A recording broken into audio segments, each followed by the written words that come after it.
Hello friends, இன்றைக்கி நம்ம என்ன பார்க்க போகிறோன்னா கோடிங்னேட்டர் 4ல் சிம்பிளாக ஒரு CAD function. CAD means create, read, update, delete எப்படி பண்ண போகிறதுன்னு பார்க்க போகிறோம். ஸோ நம்ம ஆல்ரெடி நான் ஒரு அப்ளிகேஷன் டெவலப் பண்ணியிருக்கேன். So this is application. So first உங்களுக்கு அதை லைவாக காட்டுறேன்.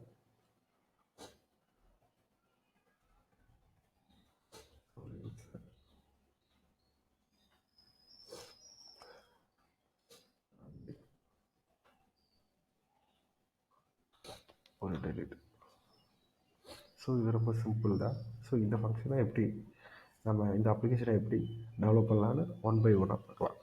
ஸோ ஃபஸ்ட்டு இங்கே கோடிங்னேட்டர் ஆஃபிஷியல் சைட் போய்க்கோங்க. ஸோ இதை கோடிங்னேட்டர் ஆஃபிஷியல்ஸ். ஸோ இதிலேருந்து நீங்கள் டவுன்லோட் கிளிக் பண்ணிவிட்டு லேட்டஸ்ட் வெர்ஷன் கோடிங்னேட்டர் 4 டவுன்லோட் பண்ணிக்கோங்க.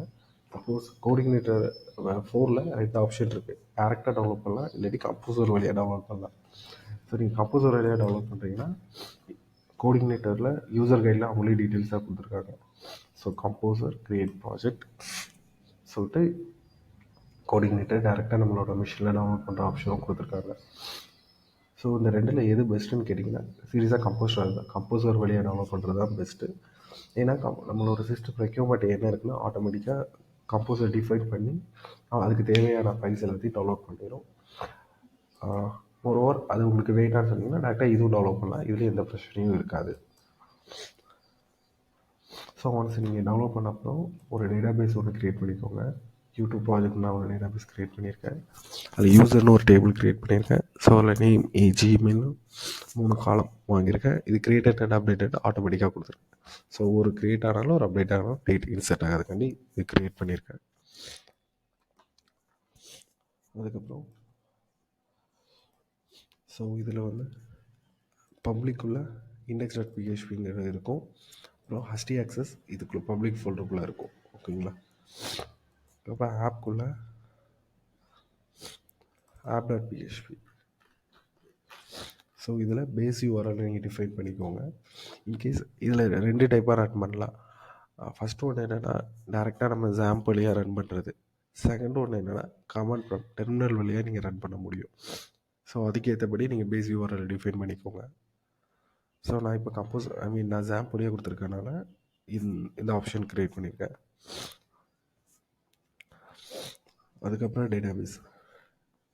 ஸோ இதில் உங்கள் database.phpல உங்கள் டேட்டாபேஸோட name, host name, user name and டேட்டாபேஸோட நேமை டிஃபைன் பண்ணிக்கோங்க.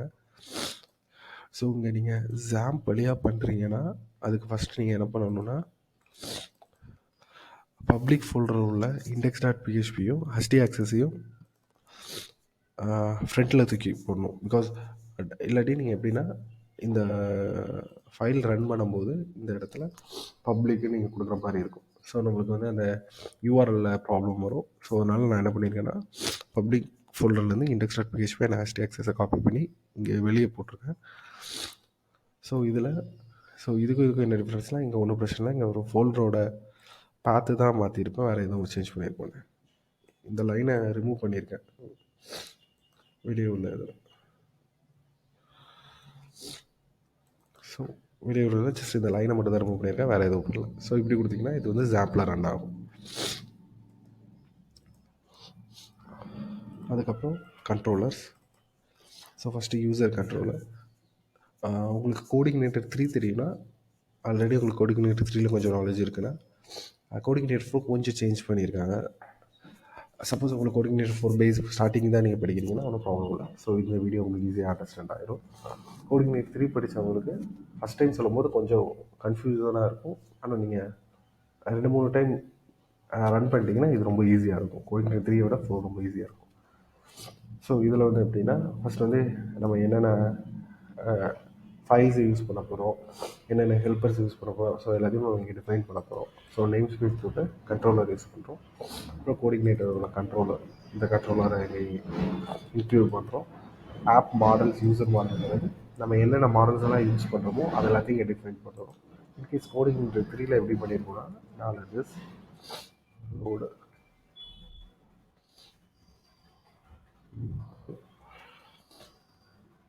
யூசர் மாடல் டிஃபைன் பண்ணியிருப்போம் கன்ஸ்ட்ரக்டுக்குள்ளே. இந்த இடத்துல முன்னாடி டிஃபைன் பண்ணியிருப்போம். இது கோடிங்னேட்டர் 3ல். கோஆர்டினேட்டர் 4ல் ஃபஸ்ட்டு இங்கே நீங்கள் இன்க்ளூட் பண்ணிவிட்டு அதுக்கப்புறம் திஸ் மாடலுக்கு ஒரு நியூ யூசர் மாடல்னு ஒன்று கால் பண்ணியிருக்கீங்க. இந்த ஓல்டு மாடல் என்னென்னா, சப்போஸ் இப்போ கோஆர்டினேட்டர்லேருந்து 3லேருந்து 4க்கு அப்கிரேட் ஆகிட்டிங்கன்னா உங்களுக்கு இந்த கோட் சேஞ்ச் ஆகிருக்கும். ஸோ அதுக்காண்டி நான் 2 மாடல் க்ரியேட் பண்ணியிருக்கேன். ஸோ அது உங்களுக்கு ஃபர்தராக வீடியோ போகும்போது உங்களுக்கு எக்ஸ்பிளைன் பண்ணுறேன். ஸோ ஃப்ரெஷராக இருந்துச்சுன்னா இதை பற்றி நீங்கள் கவலைப்படாதீங்க. ஜஸ்ட் அந்த ஒன் மாடல் திஸ் மாடல் போட்டு அந்த மாடலை இன்க்ளூட் பண்ணிக்கோங்க. ஸோ இனிஷியேட் டிஸ்பிளே எரர்ஸ் நான் ஏன் வச்சுருக்கேன்னா, ஆக்சுவலாக நம்ம செட்டிங்ஸில் ப்ரொடக்ஷன் இருக்கும், நம்ம டெவலப்மெண்ட் போனால் எல்லா எரர்ஸும் டிஸ்பிளே ஆகும். ஸோ நான் ஒரு டைப் சேஞ்ச் பண்ண வேண்டாம் சொல்லிட்டு என் கன்ஸ்ட்ரக்டில் இனிட் செட் டிஸ்பிளே எரர்ஸ்னு சொல்லி செட் பண்ணியிருப்போம். ஆஃப்டர் கம்ப்ளீட் மை ப்ராஜெக்ட்னா நான் இதை ரிமூவ் பண்ணிடுவேன். அதுக்கப்புறம் ஃபஸ்ட்டு நான் index.phpன்னு ஒரு ஃபைல் ஒரு ஃபங்க்ஷன் க்ரியேட் பண்ணியிருக்கேன். ஸோ இதில் டேட்டாங்கிறது ஓகே. இந்த ஃபஸ்ட்டு நம்ம இன்சர்ட் பார்த்துருவோம், அதுக்கப்புறம் செலக்ட் குறி பார்க்கலாம். ஸோ இது கோஆர்டினேட்டர் 3ல் திஸ் லோடு வியூன்னு ஒரு ஃபங்க்ஷன் எழுதியிருப்போம். திஸ் லோட் வியூன்னு சொல்லிட்டு சரி இதே ஃபைலை இப்படி தான் கால் பண்ணியிருப்போம். இது CI3ல் எப்படி பண்ணியிருப்போம். ஸோ CI4ல் இதே மாதிரி பண்ணுவோம். எக்கோ வியூன்னு சொல்லிட்டு வியூ ஃபைலில் உள்ளதை கால் பண்ணுவோம். ஃபஸ்ட்டு டெம்ப்ளேட்டில் ஹெட்டர் டாட் HTML. ஸோ இதில் ஹெட்டர் ஃபைலில் கால் பண்ணியிருக்கேன். ஃபுட்டர் டாட் HTML ஜஸ்ட் ஃபுட்டரோட ஃபைல் இருக்குது, அவ்வளோதான். தென் பேஜஸில் user.php. ஸோ இதில் user.php போகிறேன். ஸோ ஃபஸ்ட்டு இங்கே ஸோ இந்த ஆட் யூசர். ஸோ ஜஸ்ட் ஒரு மாடல் விண்டோ ஒன்று வச்சுருக்கேன், ஆட் யூசர்னு. ஸோ ஆட் யூசர் கிளிக் பண்ணிங்கன்னா இந்த மாடல் ஓப்பன் ஆகும். ஸோ இதில் ஃபார்ம் ஆக்ஷனில் நான் பேஜ் வரல் கொடுத்து இந்த பேஜுக்கு யூசர்ஸில் என்ன ஃபங்க்ஷன் சப்மிட் ஆனக்கு ட்ரிகர் ஆனது சொல்லி செட் பண்ணியிருக்கேன். தென் நேம், ஏஜ், இமெயில். ஸோ இந்த 3 காலம் க்ரியேட் பண்ணியிருக்கேன். தென் ஒரு சப்மிட் பட்டன் வச்சுருக்கேன். ஓகே, சப்போஸ் இது சப்மிட் பண்ண அப்புறம் ஸோ யூசரில் கிரியேட்டட் இந்த ஃபைலுக்கு போகும். ஸோ இதே கோஆர்டினேட்டர் 3லனா டேரெக்டாக நம்ம என்ன பண்ணியிருப்போம்னா ரீடைரக்ட் யூசர்ஸ் இண்டெக்ஸ்னு மென்ஷன் பண்ணியிருப்போம். இது CI3ல். ஸோ CI4னால ரீடைரக்ட் டு எந்த URL அதுக்காண்டி கிரியேட் பண்ணியிருக்கோம். ஸோ இங்கே ஸோ இனிட் இன்செட்டுங்கிறது ஒன்றும் இல்லை, என்னோடய மாடலோட ஃபங்க்ஷன் நேம் தான். So same user 1. ஸோ மாடலுங்கிறது இங்கே ஒரு நேம் ஸ்பேஸ் வச்சுருக்கேன், யூஸ் மாடல்னு சொல்லி கோஆர்டினேட்டர் ஃபங்க்ஷனை இன்க்ளூட் பண்ணியிருக்கேன். ஸோ இதில் 2 டைப்பாக மாடல் க்ரியேட் பண்ணலாம். ஸோ ஃபஸ்ட் ஒன் என்னென்னா, பர்டிகுலராக ஒரு டேபிளுக்கு ஒரு மாடலை க்ரியேட் பண்ணிவிட்டு அந்த மாடலை கால் பண்ணும்போது ஆட்டோமேட்டிக்காக அந்த டேபிள் உள்ள எல்லா செட்டிங்ஸும் டிஃபால்ட்டாக லோட் ஆகிற மாதிரி பண்ணலாம். ஃபார் எக்ஸாம்பிள் ஒரு டேபிளுங்கிறது product table, users. So primary key என்ன, ஸோ அலோட் ஃபைல்ஸ் என்ன, நீ ஜிமெயில் மட்டும் தான் அலோவ் பண்ண போகிறோம். அப்புறம் க்ரியேட் ஃபீல்டு, அப்டேட் ஃபீல்டு. ஓகேங்களா, இது எல்லாத்தையும் நான் ஃபஸ்ட்டு டிஃபைன் பண்ணிக்கிட்டேன். So init inset.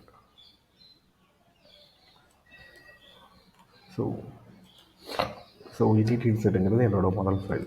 யூசர்ஸ்லேருந்து init insert model ஃபைலுக்கு கால் பண்ணுது. இங்கே ஜஸ்ட் திஸ் சேவ் நான் பாஸ் பண்ணுற டேட்டா. அறையில் நான் எல்லாத்தையும் வாங்கியிருக்கேன். ஸோ அந்த டேட்டாவை நான் ஸ்டோர் பண்ணுறேன்.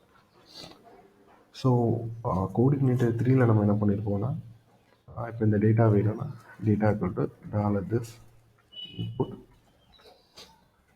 போர்ஷன் சொல்லி இந்த பேராமீட்டரில் வாங்கியிருப்போம். ஸோ இங்கே இது கோஆர்டினேட்டர் 3. இது கோஆர்டினேட்டர் 4ல் this request get நம்ம என்ன வேல்யூ வாங்கியிருக்கோமோ அதை ரெக்வஸ்ட் பண்ணி வாங்கிக்கணும். ஸோ அவ்வளோதான் டிஃப்ரென்ஸ்.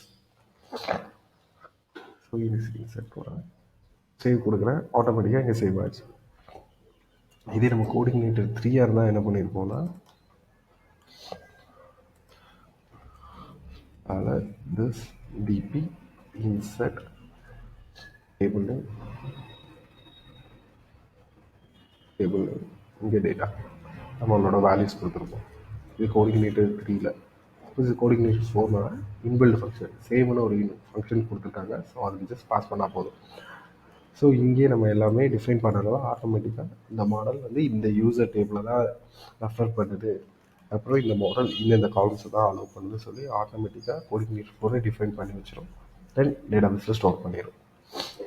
ஓகேங்களா? ஸோ சேவ் கொடுத்தீங்கன்னா சேவ் ஆயிடும். ஸோ இதில் இன்னொரு ஆப்ஷன் இருக்குது, பில்டர்னு ஒரு ஆப்ஷன் இருக்குது.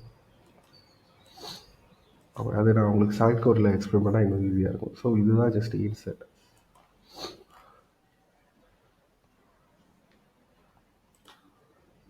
Okay, next user model.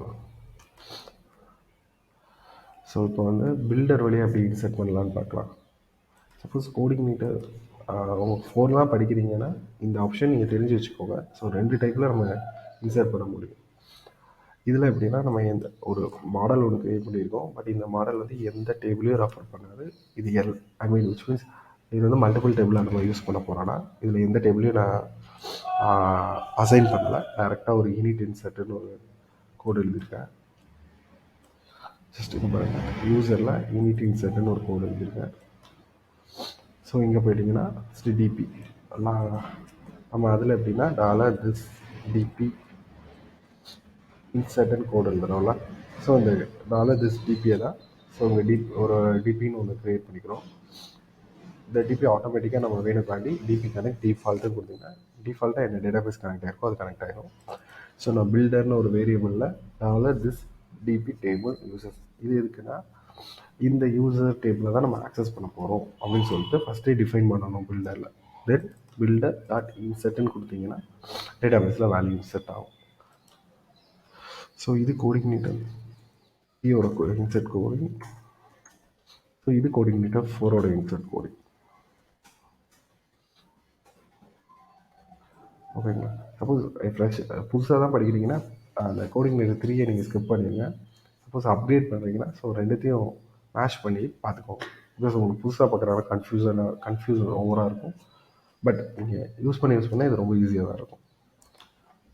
Same இப்போ செலக்ட் query எப்படி எழுதணும்னா builder select column name get, அதுக்கப்புறம் ஸோ ஒரு பேராமீட்டரில் கெட்டுன்னு வாங்கியிருக்கேன். தென் கெட் ரிசல்ட்டுன்னு சொல்லிட்டு பிரிண்ட் பண்ணியிருக்கேன். சப்போஸ் இதே கோடிங்னேட்டர் 3 இருந்துச்சுன்னா நான் this db select get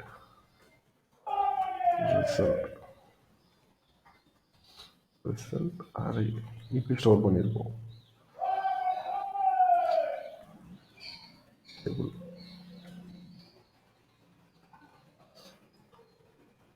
இது CI 3ல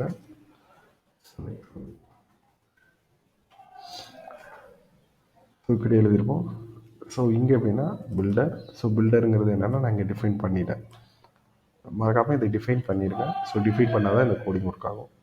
ஸோ பில்டரில் டிஃபைன் பண்ணிவிட்டு பில்டரில் செலக்ட் query எழுதுறேன், ஜஸ்ட் கெட் மெத்தட் எழுதுறேன், அவ்வளோதான்.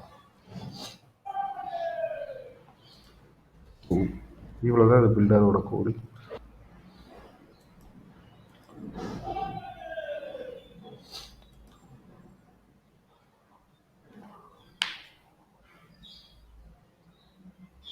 ஸோ நீங்கள் கோடிங்னேட்டரோட ஒரு பில்டர்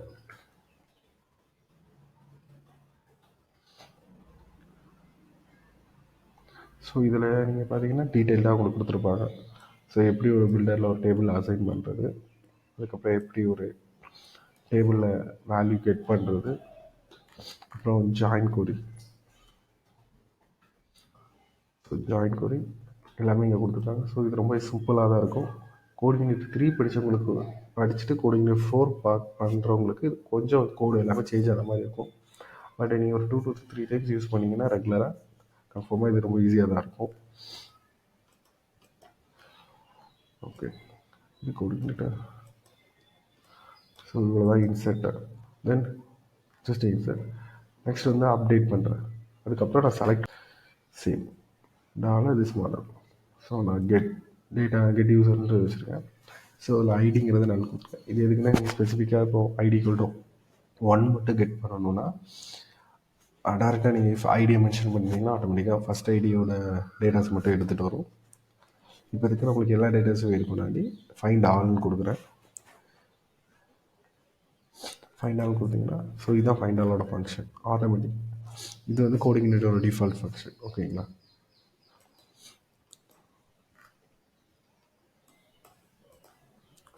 ஸோ இது வழியாக டேட்டாஸை எடுத்துகிட்டு வருது. தென் இங்கே அறையில் வர டேட்டாவை நான் பிரிண்ட் பண்ணுறேன். Name, age, email. ஸோ இங்கே ஆன் கிளிக் எடிட் திஸ்ன்னு கொடுத்துருக்கேன். சப்போஸ் நான் என்ன பண்ணியிருக்கேன்னா, இப்போ ஒரு பட்டனில் ஒரு டேட்டா ஆட்ரிபியூட்டாக எல்லா வேல்யூவும் ஸ்டோர் பண்ணியிருக்கேன். ஓகேங்களா? இப்போ நான் வச்சுருக்கிறது உங்களுக்கு சாம்பிளுக்குனால ஒரு 3 நேம் 3 காலம்ஸ் இருக்கிறனால நான் ஒரு ஆட்ரிபியூட்டாக வச்சுருக்கேன். இங்கே வந்து ஒரு 10 காலம் இல்லை 12 காலம் இருக்குன்னா நீங்கள் அஜெக்ஸ் வழியாகவே இதை கால் பண்ணி எடுத்துக்கலாம். ஓகேங்களா? ஸோ ஒன்ஸ் வந்து எடிட் உங்கள் டாக்குமெண்ட் ஐடி எடிட் இந்த இதில் ஃபங்க்ஷனை கால் பண்ணியிருக்கேன். ஸோ இது இப்படி கால் பண்ணலாம். இல்லாட்டி ஃபங்க்ஷன் எடிட் ஆப்ஜெக்ட்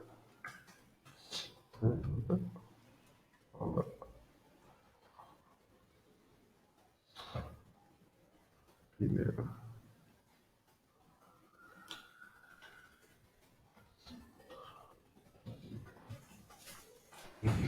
பண்ணிக்கலாம், இது பண்ணாலும் பண்ணிக்கலாம். சரிங்களா? இது ஸோ 2 டைப்பில் நீங்கள் ஃபங்க்ஷன் டிஃபைன் பண்ணாலும் பண்ணிக்கலாம். ஸோ நான் இப்போ செகண்ட் டைப்பில் பண்ணியிருக்கேன். ஸோ டேரெக்டாக யூசர் நேம் எடிட்டுங்கிற ஒரு ஐடியில் வந்து யூசர் நேம் ஸ்டோர் பண்ணுறேன். ஏஜ், இமெயில் ஐடி, அப்புறம் இங்கே மேலே டெக்ஸ்ட்டுங்கிறது என்னென்னா அவங்களோட நேம்ஸ் தெரியுதுக்காண்டி. ஃபார் எக்ஸாம்பிள் எடிட் கொடுத்தா எடிட்டர் ஆகும். யாரை எடிட் பண்ணுறீங்கன்னு உங்களுக்கு தெரியணுங்களா, அதுக்காண்டி. இப்போ நேம், ஏஜ், இமெயில். ஸோ இது எங்கே பண்ணணும்னா யூசர். ஸோ யூசர்ஸில் அப்டேட். இதில் இனிட் அப்டேட்டுன்னு ஒரு ஃபங்க்ஷன் வந்து மாடலில் க்ரியேட் பண்ணியிருக்கேன். ஸோ $this அப்டேட் இருக்கும். ஸோ இதில் வந்து எந்த வேல்யூ என்ன ஐடியா பாஸ் பண்ணுறீங்க, என்ன அப்டேட் பண்ண போகிறீங்க. ஸோ நம்ம இங்கே ப்ரைமரி கீ இங்கே கொடுத்துருக்கோம் பாருங்கள் டிஃபால்ட்டாக. ஸோ இந்த ப்ரைமரி கீயை ஆட்டோமேட்டிக்காக கோடிங் டிஃபைன் பண்ணிக்கும். இதே நீங்கள் கோடிங் 3 இருந்துச்சுன்னா $this dp something id equal to $data id this something.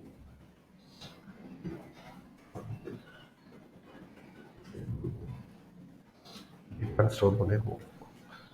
இது வந்து CI3ல். ஓகேங்களா? CI3ல் பண்ணியிருக்கோம். ஸோ CI4ங்கிறது ரொம்ப ஷார்ட்டாக பண்ணுற மாதிரி கொடுத்துருக்காங்க. ஸோ $this அப்டேட் கொடுத்துட்டு சென்ட் பண்ணுங்கள். ஸோ இந்த ப்ரைமரி கீ எங்கே இருக்குன்னா நீங்கள் இங்கே டிஃபைன் பண்ணிட்டீங்க. என்னோடய டேபிளில் ப்ரைமரி கீங்கிறது ஐடி. ஆட்டோமேட்டிக்காக நீங்கள் இதை பாஸ் பண்ணிங்கன்னா எங்கள் வேல்யூவை இது ஆட்டோமேட்டிக்காக டிஃபைன் பண்ணிக்கும். ப்ரைமரி கீ வந்து ஐடி தான். ஸோ ஐடி ஈக்குவல் டு 4 இந்த வேல்யூ இந்த ஃபீல்ட்ஸ் எல்லாத்தையும் அப்டேட் பண்ணுன்னு சொல்லி அப்டேட் பண்ணிடும்.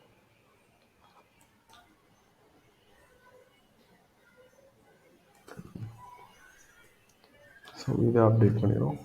தென் ஃபைனலாக டெலீட். டெலீட் இருக்க பாருங்கள்.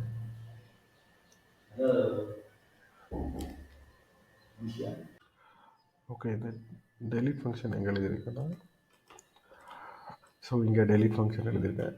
ஸோ இதை கிளிக் பண்ணால் யூசர் மாடலில் யூசர் கண்ட்ரோலரில் ஸோ டெலீட் ஃபங்க்ஷன் கால் பண்ணுறேன். இங்கேருந்து இனி டெலீட் என்ன சொல்லி இன்னொரு மாடலில் ஒரு ஃபங்க்ஷன் க்ரியேட் பண்ணியிருக்கேன். ஸோ இங்கே கொடுத்தீங்கன்னா this டெலீட் ஆயிடும். ஸோ இதில் ஏன் நம்ம காலம் நேம் டிஃபைன் பண்ணலை, இங்கே டிஃபால்ட்டாக ப்ரைமரி கீ வேல்யூ செட் பண்ணிட்டோம். So primary key equal to ID, table equal to user set பண்ணிட்டோம். ஸோ எதுவுமே மென்ஷன் பண்ணாமல் டெலீட் கொடுத்துட்டோம். இதே Codeigniter 3 இருந்துச்சுன்னா this dp where ID equal to ID delete. So இந்த கோடு யூஸ் பண்ணி டெலீட் பண்ணியிருக்கோம். இதுவே நீங்கள் பில்டர் யூஸ் பண்ணி டெலீட் கோடு எழுதுறீங்கன்னா,